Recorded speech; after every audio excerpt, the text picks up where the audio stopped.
আসসালামু আলাইকুম। শুভ সকাল। সকালবেলা ঘুম থেকে উঠেই ছাদে চলে আসছি। ঘুম থেকে উঠে নামাজ পড়ে আবার ঘুমাইছিলাম, তো একটু লেট করে উঠছি আজকে। তো উঠেই ছাদে চলে আসছি।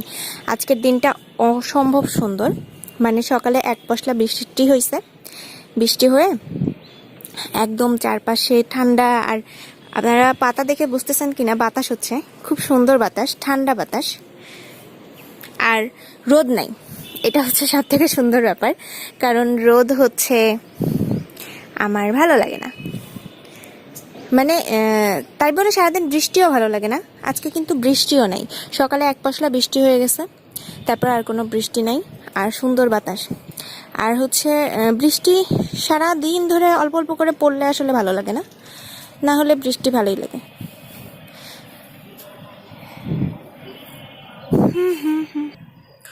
সকালে যেহেতু আসছি, সুতরাং আপনাদের ফুলগুলো আগে দেখে নিয়ে যাই। মানে বলছিলাম না, সকালে প্রচুর ফুল ফোটে। এই যে অনেক ফুল ফুটছে, মাশাআল্লাহ। ও আচ্ছা, এই গাছ, এটা পর্তুলিকা গাছ। এটা তো পর্তুলিকা ফুলে। আমি হচ্ছে গতদিন মেবি এই পাতাটা চিনতে পারতেছিলাম না ব্লগে। পর্তুলিকা গাছ। এই যে অনেক ফুল ফুটছে, মাশাআল্লাহ। এই ফুলগুলো কয়েকটা কালার, একটা দুটা তিনটা, আর একটা ছিল ওটা সাদা রঙের। ও আচ্ছা, এই যে চোখের কাছেই আছে। আচ্ছা, তো বুঝতেই পারি নাই, মাশাআল্লাহ। তো মেইনলি আমি যে কাজে আসছি সেটা হচ্ছে ড্রাগন ফল তুলতে। আপনাদের তো দেখাইছিলাম গতদিন যে হচ্ছে ড্রাগন ফল একদম হয়ে গেছে, পেকে গেছে। তো আম্মুকে আমি ফোন করছিলাম, তো আম্মু বলছিল যে আচ্ছা আজকে পারার দরকার নেই, কালকে পারিও। কারণ হচ্ছে গতদিন হচ্ছে আম্মু নাস্তা বানিয়ে ফেলছিল অনেকগুলো, তো ফল পারলে দেখা যাইতো যে ওগুলো আবার নষ্ট হতো, তো ওই জন্য আজকে পারতে আসছে। পেরে ফেললাম, সকালের দিকেই পারলাম। সারাদিন এটা হচ্ছে টেবিলের উপর রেখে দেবো, সুন্দর করে সাজানো থাকবে। আর হচ্ছে বিকেলের দিকে এটা কেটে ফেলবো ইনশাল্লাহ। এটা অনেক বড় হয়েছে এবার, না প্রতিবার এরকম সাইজেই হয় আলহামদুলিল্লাহ। গাছ এখন পুরো ফাঁকা হয়ে আছে, কোনো ফুলও নাই। প্রতিবার হচ্ছে একটা পারতে বসলেই দেখা যায় যে আরেকটা ফুল থাকে, এইবার দেখতেছি নাই। যাই হোক, আলহামদুলিল্লাহ অনেকগুলো হয়েছে। এটা তো 10 নম্বর ড্রাগন মনে হয়, আম্মুর থেকে জিজ্ঞেস করতে হবে। আম্মু আবার এই জিনিসগুলো খুব সুন্দর গুনে গুনে রাখে। যেমন ওই যে কালকে যে মালটা দেখালাম, তো মালটা গাছে হচ্ছে আম্মুকে জিজ্ঞেস করছিলাম, মানে আম্মু নিজেই গল্প করতেছিল যে এবার 18টা মালটা হয়েছে। আমি বললাম তুমি 18টা কেমনে গুনলা? তো বলতেছে হ্যাঁ গুনছি। তো নিচে বাসায় যাই, বাসায় গিয়ে সকালে নাস্তা করতে হবে। আমার ক্ষুধা লেগে গেছে, কারণ আজকে সকালে অনেক ঘুমাইছি, ঘুম থেকে উঠছি অনেক লেট করে। তো চলেন।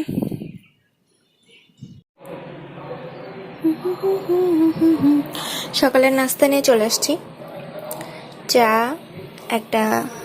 এক টুকরো হচ্ছে কি এটা কেক, আর 2টা খেজুর। খেজুর আমার অনেক ভালো লাগে, আমাদের বাসায় সারা বছরই খেজুর থাকে, বাসায় সবাই পছন্দ করে। ক্ষুধা লাগছিল অনেক, কিন্তু খেতে ইচ্ছে করতেছে না। মানে মাসের কিছু কিছু দিন এরকম হয় যে রুচি একদমই থাকে না, আবার হচ্ছে কিছু কিছু দিন দেখা যায় যে বেশ রুচি হয়, যা খাই সেটাই ভালো লাগে আর খেতে ইচ্ছে করে।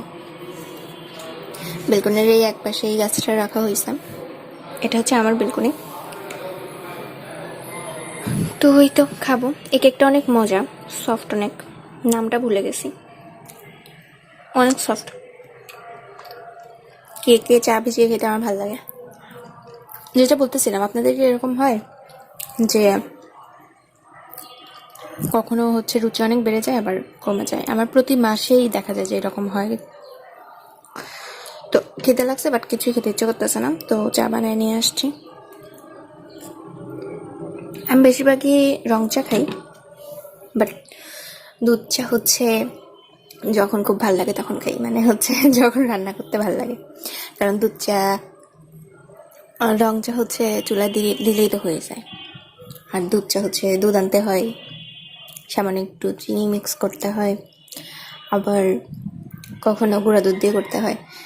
মানে কেমন যেন একটু ঝামেলা ঝামেলা লাগে, ওই জন্য চটজলদি যেদিন করি সেদিন সাধারণত রং চাই করি, বাট যেদিন মনের মাধুরী মিশাই করি সেদিন দুধ চা করি। তো এখন আমি সকালে নাস্তা করি।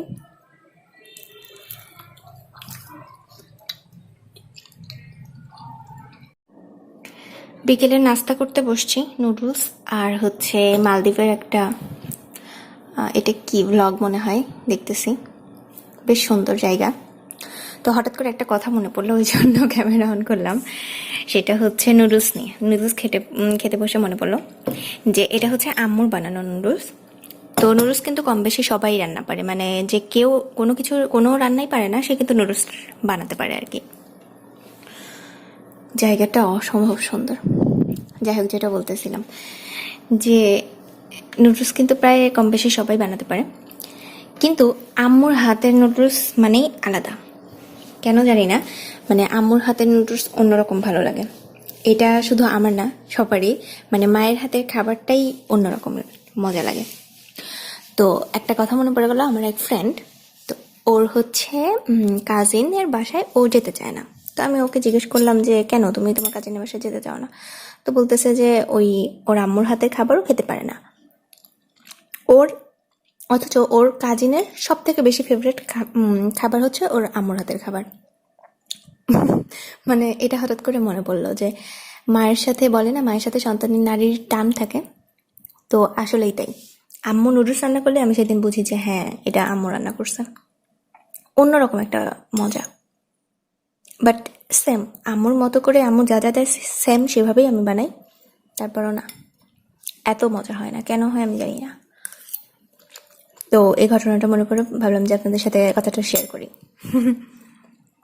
আমার যে কোনো খাবার খাওয়ার সময়ই যখন কেউ বলে যে তার মায়ের হাতে খাবার তার বেশি ভালো লাগে, তখন আমার এটা মনে পড়ে যায় যে আমাদের আসলে অন্যদের খাবার ভালো না লাগলেও তার ছেলে মেয়ে ঠিকই তার মায়ের খাবারটা সবচেয়ে বেশি পছন্দ করে। অদ্ভুত টান আল্লাহ দিয়ে দিছে মা আর সন্তানের মধ্যে, সত্যি।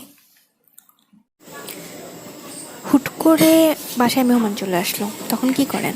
আমি যেটা করি, এক চুলায় চায়ের পানি দিয়ে দিই, যেহেতু চায়ের পানিটা গরম হতে সময় লাগে। আর আমার যেটা মনে হয় পার্সোনালি, যে চায়ের পানি যত বেশিক্ষণ গরম করা যায় তত মনে হয় চাটা মজা হয়, মানে রং চার ক্ষেত্রে আর কি। আর আরেক চুলায় করি কি, চিপস ভেজে ফেলি কয়েক রকমের, আর হচ্ছে চিপস ভাজা শেষ হয়ে গেলে পপকর্ন দিয়ে দিই। তারপর পপকর্ন হয়ে যায়, কয়েক রকম চিপস হয়ে যায়, চাও হয়ে যায়, ব্যাস হয়ে গেল।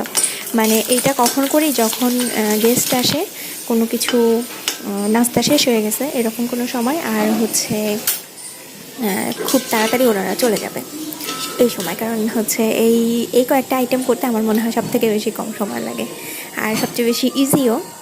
সো আমি এই কাজটা করি। আপনারা কী কী করেন জানাবেন, মানে চটজলদি কী কী করেন। আর আরেকটু যদি সময় পাওয়া যায় তখন হচ্ছে সেমাই রান্না করা হয়, আর তার থেকে বেশি সময় পাওয়া গেলে তো নুডলস আছে আর অন্যান্য জিনিস আছেই।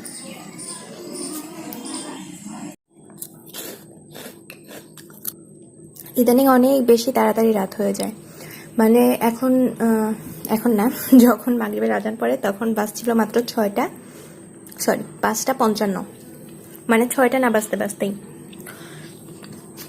তো রাতে চা খেতে ইচ্ছে করতেছিল খুব, চায়ের সাথে একটু এই যে এরকম মচমচে মুড়মুড়ে জিনিস থাকলে কিন্তু অনেক ভালো লাগে। অনেকদিন পর চিপস ভাজছি আজকে, আর এটা হচ্ছে আম্মুর হাতের বানানো, টমেটো সস।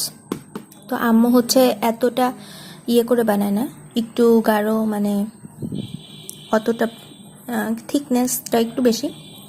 যাই হোক, আর এটা হচ্ছে চা। আজকে চায়ের কালারটা অন্যরকম, কারণ এটা হচ্ছে লেবু চা আমার খুবই পছন্দের, আমি প্রচুর লেবু দিই এর মধ্যে, এটা আমার অনেক ভালো লাগে। আজকে চাটা বেশ মজা হয়েছে। তো এই তো রাত হয়ে গেছে, কিছু করার নেই, খাওয়া দাওয়া করবো, দেরি আছে। আমি হচ্ছে মাগরিব নামাজ পড়ে কোরআন শরীফ পড়ে, আবার এখন কি হয়, মাগরিব নামাজ পড়ে কোরআন শরীফ পড়তে পড়তেই এশার নামাজের আজান পড়ে যায়, তো ভালোই হয়, একবারে নামাজ শেষ করে ওঠা যায়। তারপরে যে একটু চা নিয়ে বসে, ঠিক চা খেতে ইচ্ছে করতেছিল। এখন কি করবো জানি না, বাট ভিডিওটা আজকে এ পর্যন্তই, ভিডিওটা আর বাড়াবো না। আবার নতুন কোনো ভিডিও নিয়ে আগামী দিন দেখা হবে। ততদিন পর্যন্ত ভালো থাকবেন, আমার জন্য দোয়া করবেন। আল্লাহ হাফিজ।